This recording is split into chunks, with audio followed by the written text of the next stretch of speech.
Manx Radio's 1 to 3, tended by Ramsey Garden Centre. Well, it is that time again. One of the best events in the Isle of Man calendar, I have to say, is the World Tin Bath Championships.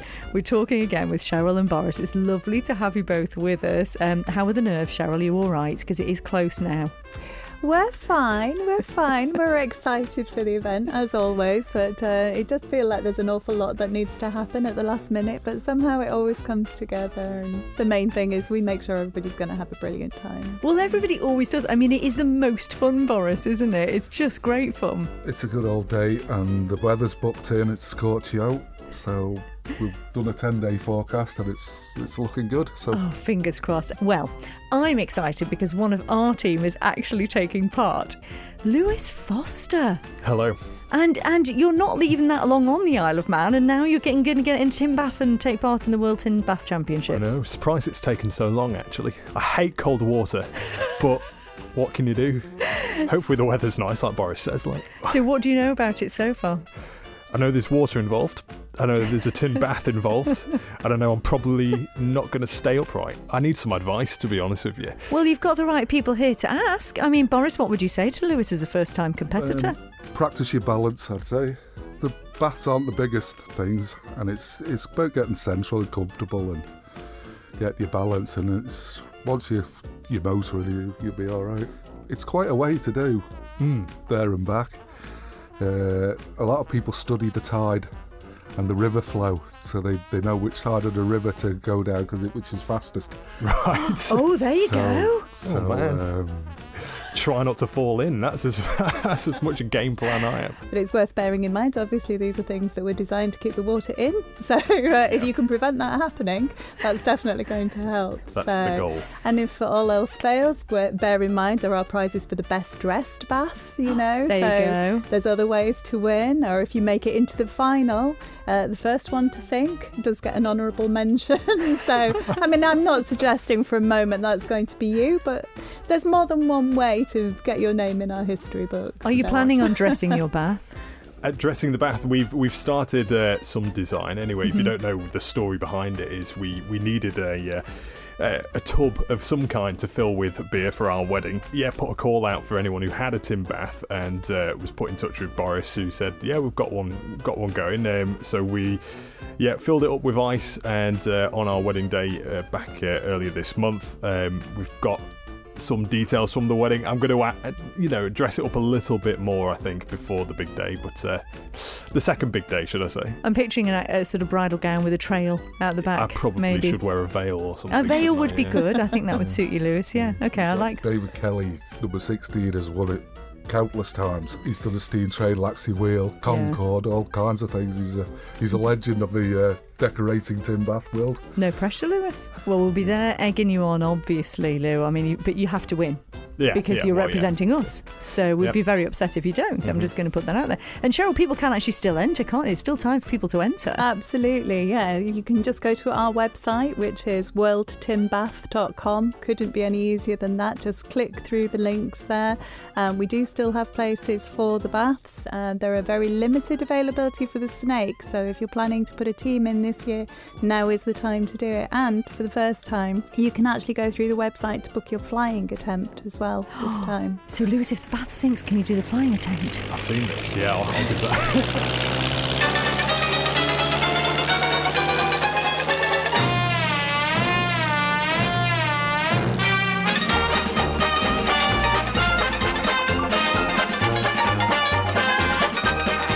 Started in the middle 70s when somebody it's not possible to run off the catwalk and fly around a castle, and so somebody eccentric put up £50,000 prize for somebody who could do it. I'm not sure whether it still stands today, but we have had flying castles, we've had fantastic contraptions made out of bamboo canes. You know, people get really creative with this. So, has anyone actually properly flown? I think we've had a little lift. Nobody's actually made it to the other side of the harbour yet. I think there could be an extra special prize for the person that first does that. But of course, it is all man-powered. You know, it's just you you and whatever it is that you create. There's no engines, there's no fuel. It's just absolutely whatever you can put behind it that's going to take you off the end of the catwalk. It's not necessarily just about how far you go, but the flair that you do it with. So for the first time ever, Boris has been telling me the prizes are a little different this year. Yeah, we've decided to encourage people to do it by awarding a prizes to go to a charity of somebody's choice. £500 for the winner and £250 for the runner-up. That's a really good prize for your charity, yeah. So hopefully it'll encourage people to do it. I mean, I can't imagine anyone's actually flown around the castle, but maybe. I mean, there you go, Lewis, there's your challenge.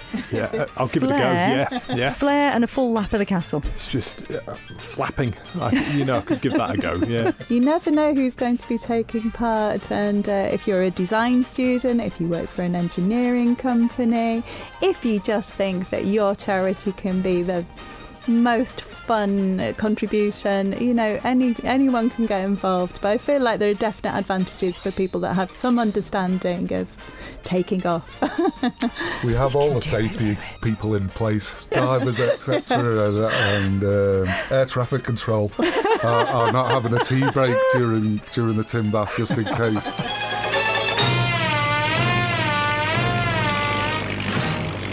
And Boris, we're hearing about how competitive this is, but you've got to follow certain rules and regulations. There's actual scrutineering of these baths, isn't there? Tell us about it. Scrutineering starts at 11:30. Bring your bath down to St Mary's on the Quay. We give it the once over. Make sure there's no cheating. What have people done in the past trying to cheat? And we can say this because, of course, it won't get through. So, because you're going to look out for these things. But what sort of things have people tried? The worst thing, they knitted 2 tin baths together. So it was longer than normal. So they had more balance, and apparently the work was so good that it got through scrutineering, but somebody grassed them up after they won. And it made the British papers, the Sun and the Express and stuff. Everything has to be tied. People screw the stuff down, put timbers on top of the screws so you can't see the screws, and then tie it down, and it's just... they have their measuring tapes out, paddles can't be on a certain length, and yeah, exactly, and no additional buoyancy aids. We've seen people trying to add a bit of foam here and there, and our scrutineers are very exacting, so it's no less serious. This is a world championship, this is actually a unique event, and we take it no less seriously than all of those wonderful boys at the MGP and the TT and the Southern 100. They go through their scrutineering before they're allowed to take part, and it's no different for us. So no trying to hide anything underneath your various bits of dressing. No motors, for you. Absolutely. No motors. Just like the flying attempts and the snakes, this is all man-powered. It's got to be your own abilities that put you through, and you have to make it round the whole course. We'll be there with the binoculars, making sure nobody's taking a shortcut. And we sort of half joke about the fact it's called the World Tim Bath Championships, but as Boris just alluded to there, this is a globally known event, isn't it? Yeah, and we've had competitors from all over the world taking part. It is a Castletown tradition, but there are people who will travel for it. So, we're looking forward to seeing how near and far everybody is from this time around. We've got 3 or 4 from across from England at the minute, so our national pride is at stake here. Yes. A Manxie has to win. Sorry, Lewis. But that's the thing, isn't it? Because as you said, you do attract people from further afield and the international press as well. So, I mean, it's a really nice little thing, putting the quirkiness of the Isle of Man on the map, really, isn't it? Yeah, we've had some good stuff. Blue Peter and the likes have come over and done some filming. Ben Fogel. Maybe some of our better known members of the public to step forward and show them how it's done. Come on, Cav. It is so much fun, genuinely. You just need to go and take part in this. And as we've been hearing, there is still time. So worldtimbath.com is where you need to go to enter.